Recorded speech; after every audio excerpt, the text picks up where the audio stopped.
भारत माता की, भारत माता की, भारत माता की। वंदे वंदे वंदे। जय जय श्री राम, जय श्री राम, जय जय श्री राम।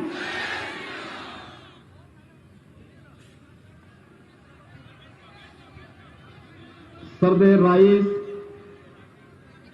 सरदे आई हकल, बाई हकल, सरदे देवता हकल, भाई हकल, मोर हेवा ग्रहण करीबो। आरु लोगोते आगंतुक रोगाली बिहुर ओ लोग ग्रहण करीबो। मंच पर आसीन भारतीय जनता पार्टी के राष्ट्रीय महासचिव और माननीय सांसद श्री दिलीप सेकिया जी, जिलाध्यक्ष श्रीमान अनूप देव जी, होजाई विधानसभा क्षेत्र से लोकप्रिय प्रत्याशी श्रीमान रामकृष्ण घोष जी, लालडेंग विधानसभा क्षेत्र से प्रत्याशी श्री शिवू मिश्रा जी, भारतीय जनता पार्टी के स्टेट एग्जीक्यूटिव मेंबर श्री उत्तम दास जी, समीर चक्रवर्ती जी, अर्जुन मजूमदार जी, सुशील दत्त जी, रमाबाला देवी जी, मंडल के सभी अध्यक्षगण और भारी संख्या में उपस्थित होजाई विधानसभा क्षेत्र से जुड़े हुए मेरे सभी भाइयों बहनों, मैं रामकृष्ण की धरती से आपके इस पावन धरती पर उपस्थित हुआ हूं। मैं सबसे पहले आदिशक्ति मां भगवती कामाख्या कि इस पावन धरती को नमन करते हुए आप सबका हृदय से अभिनंदन करता हूं। भाइयों बहनों, महाबाहु ब्रह्मपुत्र को नमन करता हूं। भारत की लाल नदी के रूप में विख्यात और असम के सुख दुख, समृद्धि और यहां की सभ्यता संस्कृति की वाहक महाबाहु ब्रह्मपुत्र, जो यहां के सपनों को, यहां की आकांक्षाओं को और असम की सच्चाई का संवाहक भी है, इन सब की प्रतीक महाबाहु ब्रह्मपुत्र को नमन करते हुए भारत रत्न भूपेन हजारिका ने अपने एक प्रसिद्ध गीत में महाबाहु ब्रह्मपुत्र महामिलनोर तीर्थ, इस भाव के साथ इसकी महिमा का गान किया है। यह ब्रह्मपुत्र और इसके तट के लोगों के महामिलन का तीर्थ है असम, और इसलिए असम की इस धरती को मैं कोटि कोटि नमन करते हुए आप सबका हृदय से अभिनंदन करता हूं, आप सबका मैं स्वागत करता हूं। हमारे लिए ये बहुत प्रसन्नता का विषय है कि धरती शंकर देव की भी धरती है। भारत के सांस्कृतिक राष्ट्रवाद के परम पुरोधाओं में से शंकर देव रहे हैं। शंकर देव के कारण ये धरती बच पाई थी, अन्यथा कांग्रेस की अगर कूटनीति चलती और कांग्रेस का षड्यंत्र सफल होता तो यह धरती भी उसी प्रकार से भारत के लिए खतरा पैदा कर देती, जैसे घुसपैठियों ने बहुत सारे क्षेत्रों में कांग्रेस की तुष्टीकरण के नाते आज राष्ट्रीय सुरक्षा के लिए खतरा पैदा कर दिया था। लेकिन मैं उस महापुरुष को आदर करता हूं, सम्मान करता हूं, जिन्होंने राष्ट्रवाद की अलग जगा करके उस कालखंड में इस धरती को सुरक्षित रखने में अपना योगदान दिया था।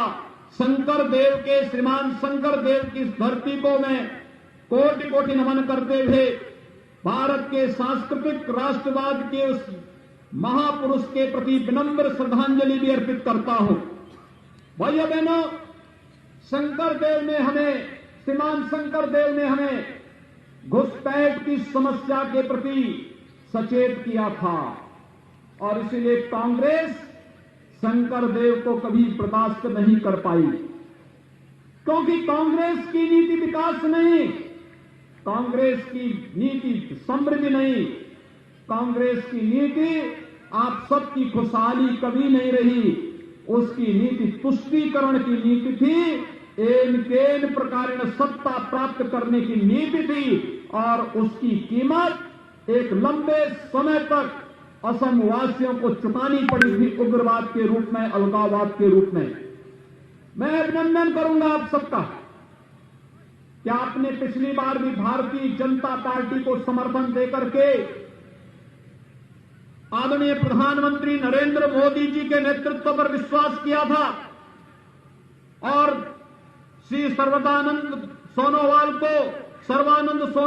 को असम का मुख्यमंत्री बनाया और आज एक बार फिर से मैं आपका आह्वान करने के लिए आया हूं। मैं आपका असम वासियों का अभिनंदन करता हूं कि लोकसभा चुनाव में आपने फिर से प्रधानमंत्री मोदी जी पर विश्वास किया और भारतीय जनता पार्टी को असम वासियों ने भारी समर्थन देकर के अपना योगदान दिया और आज प्रधानमंत्री मोदी जी देश के अंदर भारत को एक यशस्वी नेतृत्व प्रदान कर रहे हैं।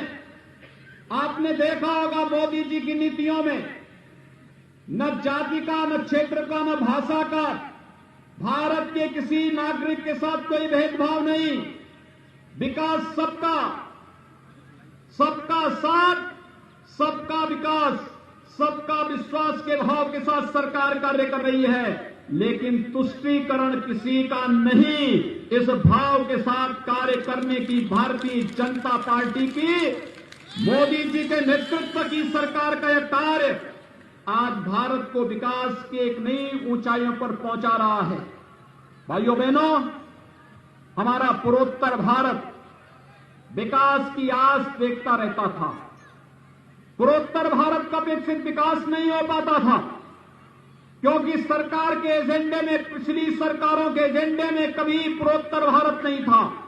लेकिन प्रधानमंत्री मोदी जी ने लुक ईस्ट नीति को ही लागू नहीं किया, बल्कि लुक एक्ट ईस्ट नीति के तहत प्रत्येक मंत्री के लिए बाध्यकारी क्या उस सप्ताह में एक दिन कम से कम वह पूर्वोत्तर के राज्यों में बिताएगा और अपने विभाग के, अपने मंत्रालय की नीतियों की समीक्षा करेगा, जमीन पर जाएगा, गरीबों को शासन की योजनाओं का लाभ कितना मिल रहा है और नागरिकों को कितना मिल रहा है, इसका अवलोकन करेगा और फिर उसकी स्वयं समीक्षा प्रधानमंत्री मोदी जी के द्वारा किया जा रहा है। आज उसका परिणाम असम समेत पूरा पूर्वोत्तर भारत अष्ट सिद्धि के रूप में 8 राज्य विकास की जिन नई ऊंचाइयों को छूते हुए दिखाई दे रहे हैं, ये सचमुच अभिनंदनीय है।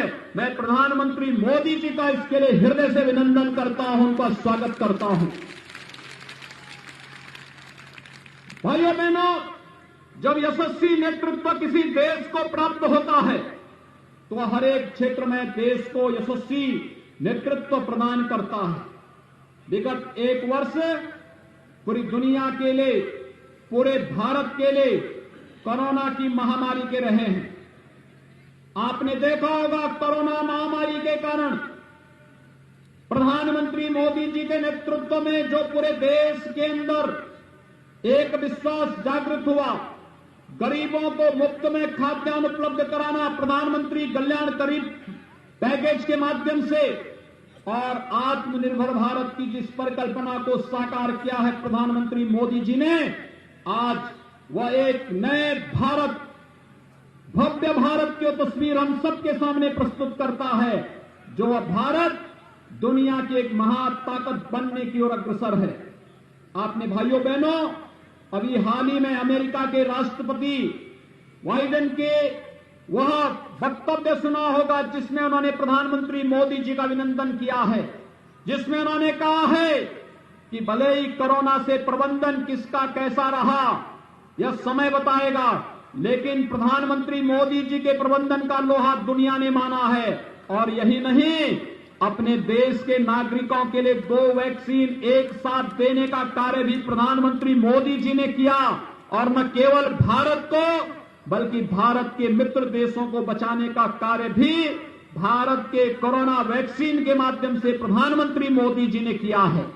भाइयों बहनों, आज एक बार फिर से हम सबको मोदी जी के नेतृत्व में जैसे कोरोना प्रबंधन का बेहतरीन कार्य भारत के अंदर हुआ है, वैसे ही हम लोगों को एक बार फिर से न केवल कोरोना के खिलाफ इस लड़ाई को जीत के अंतिम लक्ष्य तक पहुंचाना है, बल्कि कोरोना के खिलाफ जैसे विजयी असम के लोग बने हैं, ऐसे ही इस चुनाव में भी, विधानसभा के चुनाव में भी हम सबको भारतीय जनता पार्टी के नेतृत्व में, प्रधानमंत्री नरेंद्र मोदी जी के नेतृत्व में जो कार्य पूरे देश के अंदर चल रहे हैं, डबल इंजन की सरकार के लिए असम के अंदर भारतीय जनता पार्टी आवश्यक है। यही आह्वान करने के लिए आज मैं आप सबके बीच में यहां पर उपस्थित हुआ हूं। भाइयों बहनों, मेरे लिए यह धरती इसलिए भी अत्यंत पूज्य है क्योंकि इस धरती ने महान साहित्यकार दिए हैं। पद्मकांत नाथ इसी धरती में पैदा हुए थे। असमी साहित्य के महान साहित्यकार थे। डॉक्टर सर्बानंद देव गोस्वामी और खेल जगत से जुड़े हुए कमल दत्त होजाई भी इसी धरती पर पैदा हुए थे। हम सबको अपनी इन विभूतियों पर गौरव की अनुभूति करनी चाहिए। इन्होंने देश और दुनिया के अंदर न केवल होजाई का बल्कि असम के नाम को एक नई ऊंचाई देने का कार्य किया था। और इन विभूतियों के कारण ही आज असम अपनी सभ्यता, अपनी संस्कृति, अपनी परंपरा, अपनी समृद्धि और यहां का नौजवान अपनी ऊर्जा और अपनी ओजस्विता के लिए देश और दुनिया में पूरे सम्मान के साथ आज उसे हर जगह सम्मान प्राप्त हो रहा है। इसके पीछे इस धरती पर पैदा होने वाले महापुरुषों का योगदान रहा है। और भाइयों बहनों, इसीलिए आज एक बार फिर से मैं आप सबका आह्वान करने के लिए आया हूं। यह देश वर्तमान में प्रधानमंत्री मोदी जी के नेतृत्व में जिस मजबूती के साथ आगे बढ़ रहा है, आपने देखा होगा विगत 6 वर्षों के दौरान प्रधानमंत्री मोदी जी के नेतृत्व में भारतीय जनता पार्टी की सरकार ने विकास की योजनाओं को हर एक नागरिक तक पहुंचाने में किसी प्रकार की कोई कोताही नहीं की। हमने किसी की जाति, किसी का मत, किसी का मजहब, किसी की क्षेत्र, किसी की भाषा को नहीं देखा। हमने तो कहा सबका साथ, सबका विकास। प्रधानमंत्री आवास सबको मिलेगा। उज्ज्वला योजना में रसोई गैस का कनेक्शन सबको प्राप्त होगा। उजाला योजना के अंतर्गत एलईडी बल्ब ये सबको प्राप्त होगा। सौभाग्य योजना के माध्यम से हर घर बिजली देने का काम होगा। और जल जीवन मिशन के अंतर्गत हर घर नल के माध्यम से सबको शुद्ध पेयजल की आपूर्ति करने का कार्य भी करेंगे। यह प्रधानमंत्री मोदी जी ने किया। आयुष्मान भारत के अंदर हर नागरिक को 5 लाख रुपए की स्वास्थ्य बीमा का कवर देने का कार्य भी करेंगे। और प्रधानमंत्री कृषि सिंचाई योजना के माध्यम से हर खेत को पानी पहुंचाने का कार्य भी करेंगे।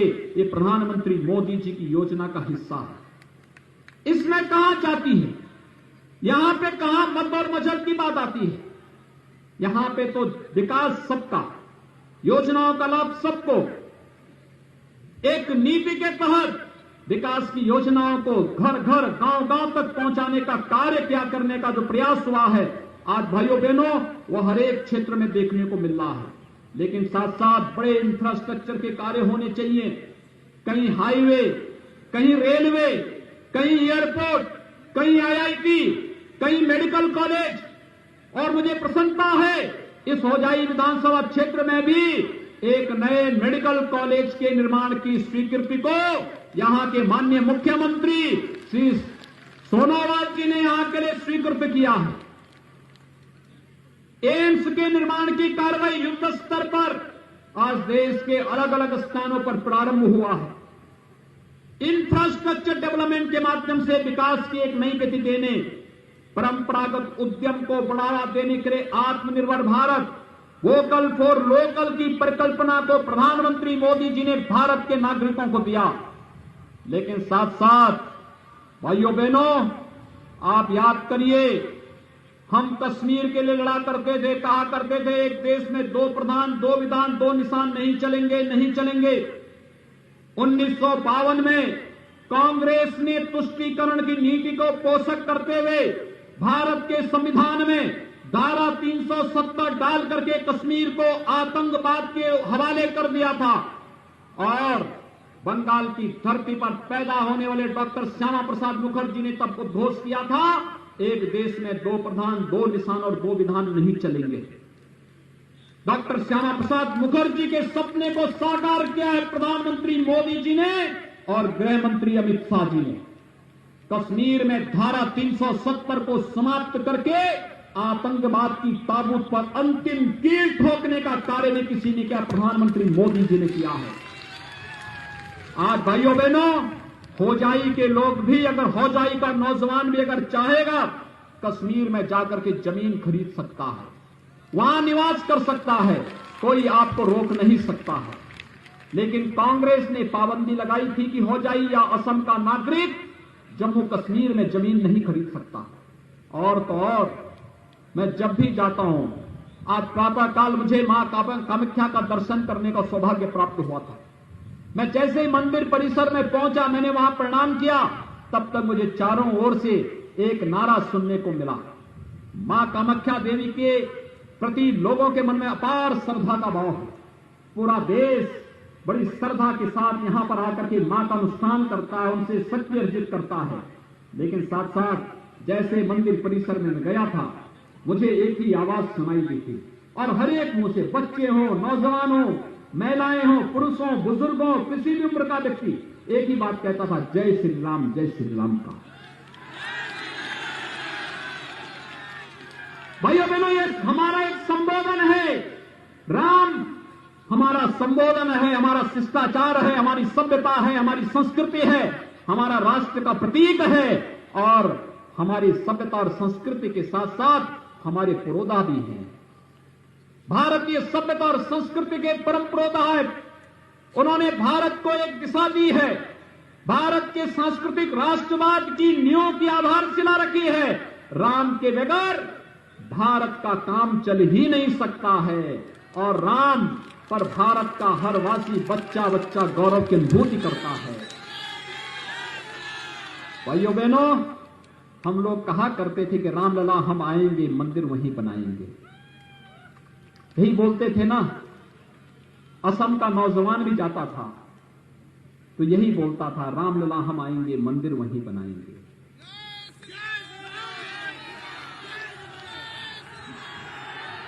लेकिन इस सपने को साकार किया है, इस सपने को भी साकार किया है प्रधानमंत्री मोदी जी के नेतृत्व में।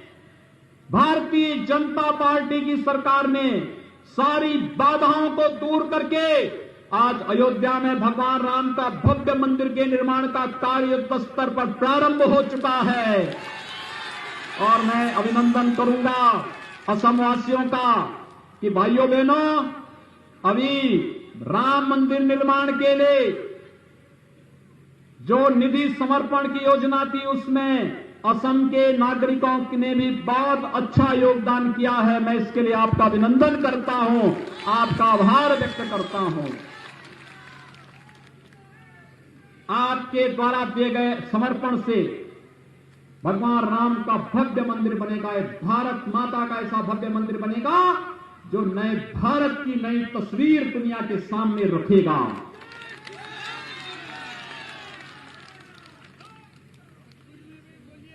प्रधानमंत्री मोदी जी के नेतृत्व में ट्रिपल तलाक पर भी पूरी तरह पाबंदी लगा दी गई है।